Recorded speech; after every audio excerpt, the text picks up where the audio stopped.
Laki. Kalain mo ba sa iba hindi ito pwede? Hindi naman ito kutsara eh. Hindi ito pwede sa iba. Pero sa akin, pwedeng pwede. Alam niyo na kung bakit? Kasi malaki ang bunganga.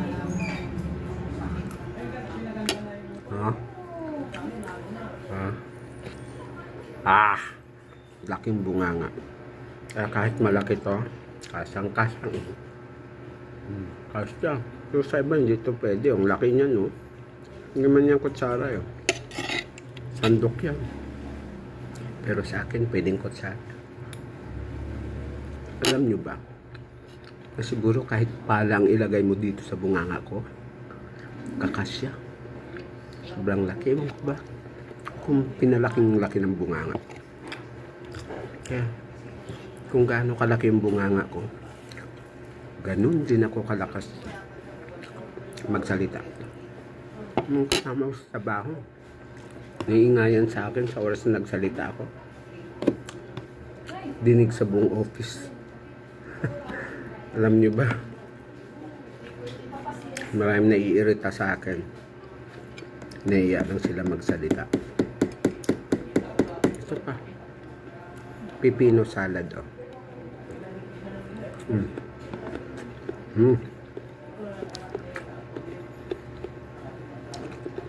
Asim.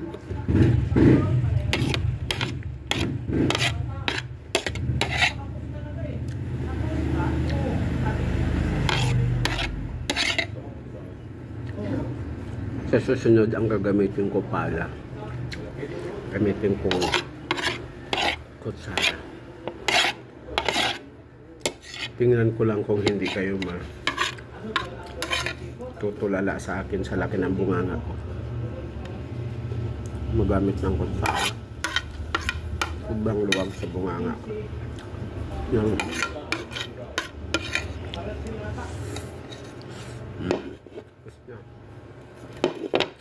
Marami yung kanina. Ito na lang ubos yung karon. Salad.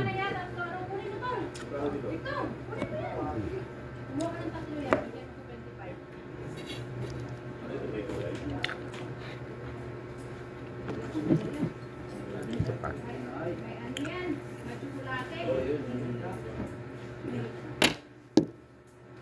Ito.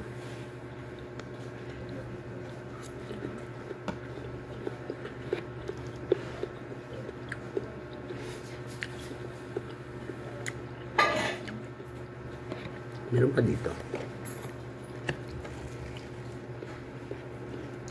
Tingnan nyo. Kaya ang laki na ito. Kasang-kasya ito sa bunganga ko. Alam nyo ba? Hindi ko na kinakagat. Kasya sa bunganga ko. Tingnan mo. Kasya ba?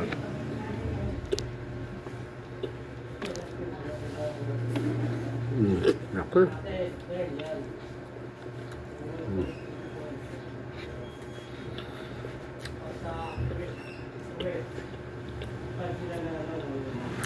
Yan maganda.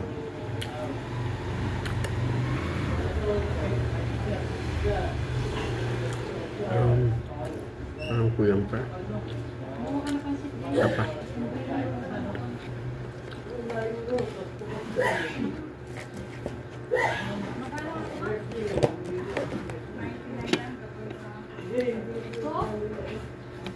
Ano to? Buchi. Buchi. Binili ko dyan sa labas. Ayaw ko sana eh. Kaso yung nagtitinda, lala ako. Pinilit ako, kaya napilitan akong kunin. Kahit wala akong pera. Pinautang sa akin.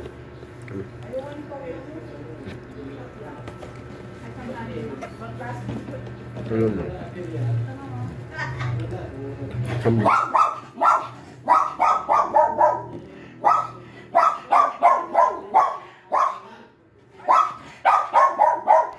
Diba?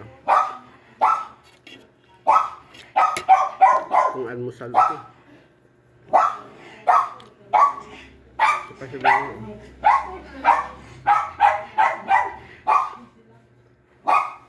Kaya naman kung hindi ko ito inumin. Saan ko nga. Walang abrila. Walang bukas eh. O ito na lang.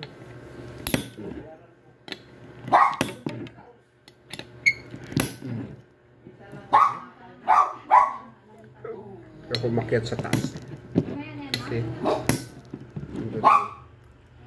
Pambukas. Pero hirap pa. Hirap. Yeah. Pero naiikot ko na.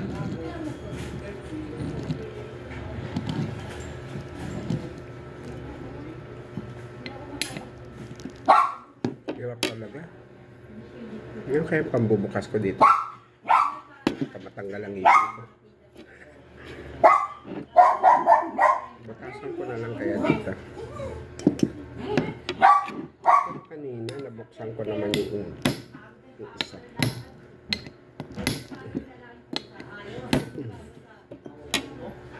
Sa wakas, ang tagumpay.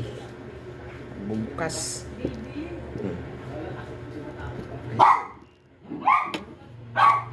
Anjaran! Yay! Nabuksan din.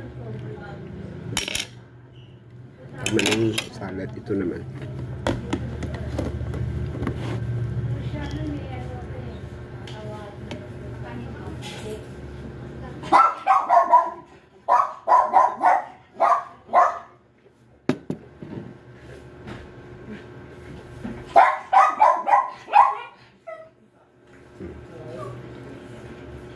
Vitamilk.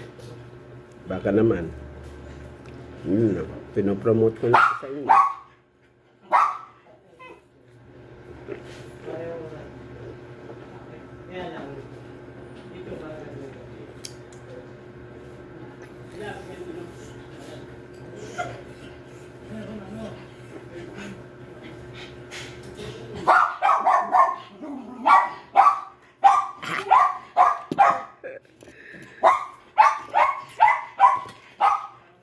Sarap.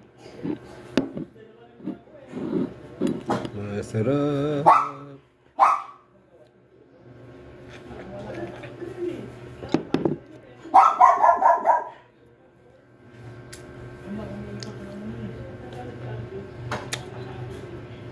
Sarap. Tapos nito matutulog na ako. Galing ako sa work. Kalalabas ko lang. Kalalabas ko lang kasi panggabi ako sa trabaho.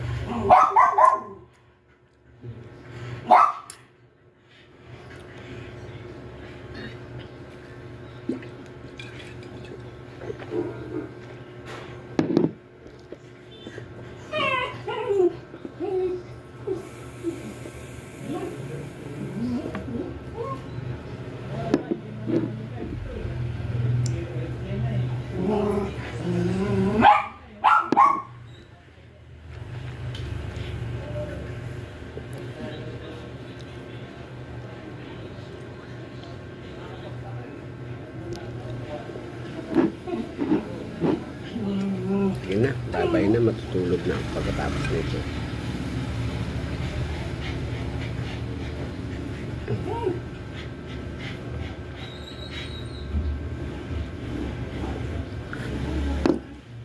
Balik ko na itong tansan.